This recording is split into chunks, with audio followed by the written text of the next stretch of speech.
Okay, we're going over sharks real quick. So we're going to go over the special summons, then we'll go over the normal summons. These are your normal summons, these are your special summons. This deck has a lot of extenders, so we're going to go with the first one you want to go with first. Tenyi, if you control no effect monsters, special summon it. The other effect doesn't really matter, you don't control non-effect monsters. Bishark, searches you anything else as long as you control a water monster, special summon from your hand. Search out a level 3, 4, 5 water monster, add it to your hand. You end up searching a lot of different things, generally your normal summons, sometimes extenders. Another extender, if you control a water monster, Sinnoh special summons itself from the hand. It is an activated effect. In the graveyard, it is a very similar card to the Lifeless Leaffish. It lets you target 3 water monsters, shuffle them in the deck. Difference is you don't get a draw, you just shuffle them. Foolish Burial, and Crystal Shark. Crystal Shark, when it's in the graveyard or in your hand, you get to target a water monster, have its attack, and special summon it. It doesn't have to be your monster, so if your opponent controls a water monster, you get to have their attack for free. It's really nice. Foolish Burial, just so that way you get it in the graveyard, so it's an extender. Instant Fusion, your instant fusion targets can be Mud Dragon. It is water, has an effect, it can change its attribute. Anything that is the same attribute as the Mud Dragon cannot be targeted while it's on the field, so leave it as water. It doesn't make sense to change it. Just makes all your water monsters untargetable. You do pay 1,000 life points for the instant fusion.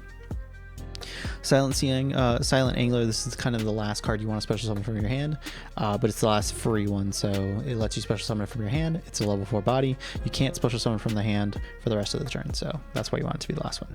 These last two take more setup. XL Slido Dolphin. If it's in your hand and you special summon an Xyz monster, you can special summon from your hand. Then, presumably, you want to detach it for whatever activation you want. On the next turn, after it ends up being sent to the graveyard, it has a graveyard effect to be able to attach it to an Xyz monster when you special summon it. So it has to be a different turn, just gets you an extra material. Not super relevant in this deck, but it's just kind of cool. Xyz Remora. The Remora lets you detach 2 materials from Xyz monsters you control. So it has to be 2 materials. It does not have to be from the same monster. And then you're allowed to special summon it. And then when you special summon it, you can target 2 level 4 fish. It has to be 2. They have to be level 4 in your graveyard and special summon them. They can't be used for an Xyz summon except for water monsters. Everything you summon is water, so it's not a big deal. This is very key to a lot of the extra deck plays. We'll go over in a second. The ways you get to the Abyss Shark are through Foolish Burial. Foolish Burial can send you a Ice Barrier. Ice Barrier can search you any level 5 or higher water monster by sending it to the graveyard and then adding it back from the graveyard. Really cool tech. You can play Gameciel. Gameciel is a water monster. It is a kaiju, lets you tribute over one of your opponent's monster. It does remove it from their field, but it doesn't destroy it, doesn't banish it. Gets around a lot of cool removal. So if you need to, you can Foolish Burial. If you have everything else, send Ice Barrier, Banish to be able to send the Gameciel to the graveyard, add it back to your hand, kaiju over whatever problem you're dealing with. Really neat little tech. If not, typically you're going to be going for Abyss Shark, so you can get more extenders that way. Going over the normal summons, Barrier Statue of the Torrents. It's a water monster, prevents both players from from special summoning anything except water monsters. Everything you do is water. It doesn't affect you. It's kind of a win condition on its own. Lifeless Leaffish is Foolish Burial for any fish. It lets you send things like your Crystal Shark, your Slittle Dolphin, really whatever you want. You can end up sending a, Silent Angler if you really want to put things back in your deck. Lantern Shark, it's a one of because on normal summon it special summons another one from your hand. It doesn't negate its effect. Super cool. Lets you be able to extend with things that you wouldn't normally be able to extend. Buzzsaw Shark is your main one though. It's a 3 of. Lets you target a water monster you control, special summon from the deck, a monster with the same level. It doesn't prevent you from activating that effect while it's on the field. So anything that is in the graveyard or has a graveyard effect is fine to be able to use for it. So things like your Silent Sinnoh, things like your Lifeless Leaffish, those are all good targets for you to do. Then you can Xyz summon using both of them and you're good to go. So the main thing that you're wanting to do with the deck is get 2 level 4s on the board and presumably have access to more of them. and the whole deck is pretty much Xyz focused. Before we get into that, we're going to talk about a couple other things that we end up playing. Gozen Match, this is another win condition on its own. We'll talk about why in a minute. We are playing Called by the Grave to help us complete our plays, Pot of Desires to be able to see more cards, to be able to extend our plays. We're playing 6 hand traps, essentially Infinite Impermanence, Ash Blossom, and then the Kaiju for going second if we need it. It's just kind of a really cool thing to be able to out our opponent's stuff. We play it as one of Full Armor Xyz. This is a combo piece, part of the extra deck. It's something we'll talk about in just a second. So I'm going to leave these two here. So the whole reason for the deck is to make Stealth Kraken. It's a monster that turns everything on the field water. So this paired with Gozen Match makes it so that your opponent can't summon anything other than waters after they've summoned their first monster. So it's super cool. Second effect, you get to be able to pop any water monster your opponent controls. Anything they summon is poppable, and when it's destroyed, the opponent's monster, when that opponent's water monster is destroyed, you deal half the attack points to them as damage. So if you summon a Nibiru token, it's really big, you can pop the token and then be able to deal lots of damage to them. Whenever it dies, it summons out material based off the number of materials it had when it was destroyed or sent to the graveyard. You can end up summoning out Stealth Kraken's spawns equal to that number. So if it has 2 materials, you summon out 2. If it had 1 material because you detached it for some reason, you summon out 1. The Stealth Kraken does not by itself detach at any point in time, so typically you'll get 2. Stealth Kraken, same thing as the regular Stealth Kraken. Sorry, the spawns are the same thing as the regular Stealth Kraken. Difference is it doesn't make them water. So quick effect, same thing. You get to destroy 1 water monster the opponent controls, and then burn them for half. So, oh, sorry, it does not burn. Spawn doesn't burn, Kraken does. So it does pop. If this is also destroyed, you get to special summon a Stealth Kraken from the graveyard and then equip it as material.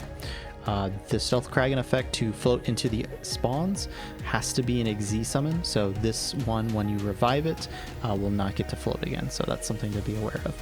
But it does begin turning everything into water again. Super cool. Okay, so the whole plan is to get 2 level 4s on the board so that we go into Bahamut Shark.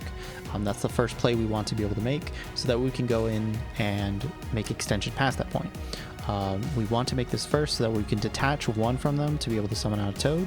Sometimes if you're able to make 2, you can make 2 and summon a second toad.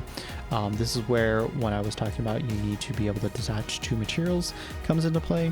If you have both of the Bahamut Sharks on the field, you've detached 1 for the toads. They will each have 1 material left. You can Xyz Remora, detach the other 2, and then be able to continue playing.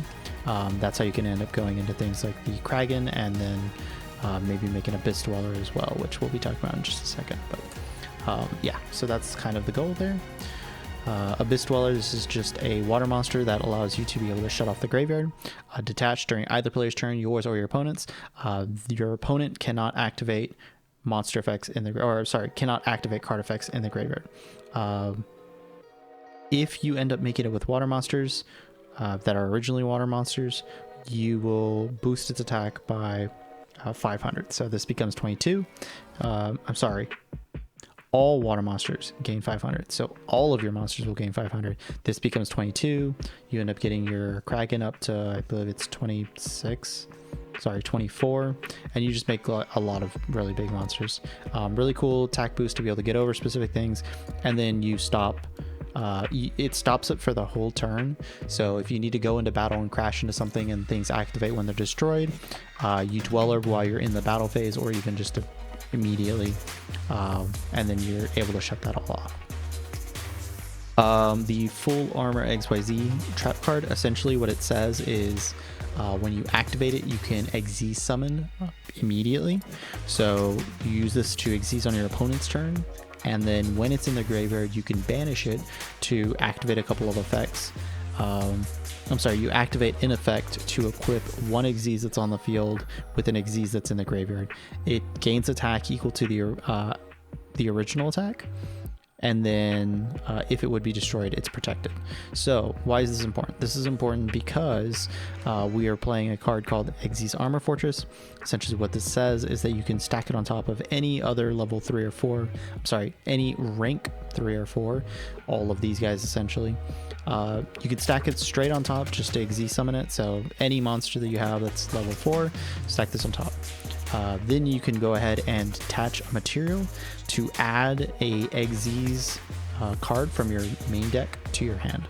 And so what the goal is you want to get an Xyz monster with no materials left on it. So like the Bahamut's we were talking about earlier. Detach both of their materials somehow. Like I said, the Remora, easy way to do it. Or something along those lines. And then be able to stack this on top. Detach one so you can search the XYZs. Now this has no material on it. This card, when it has no material on it, can be used for an Xyz. If it has material, it cannot. So that's why we need to remove the material as much as we can, so that way we can go ahead and let ourselves be able to Xyz with it. So this card with no material, we set the Xyz armor, and then what we want to do is we want to rank up again just by placing on top of it a full armored Crystal Zero Lancer. This allows you to be able to rank up using any rank 5 monster you control, and then you just transfer any materials it has. But we want to have no materials on this, so it'll have none.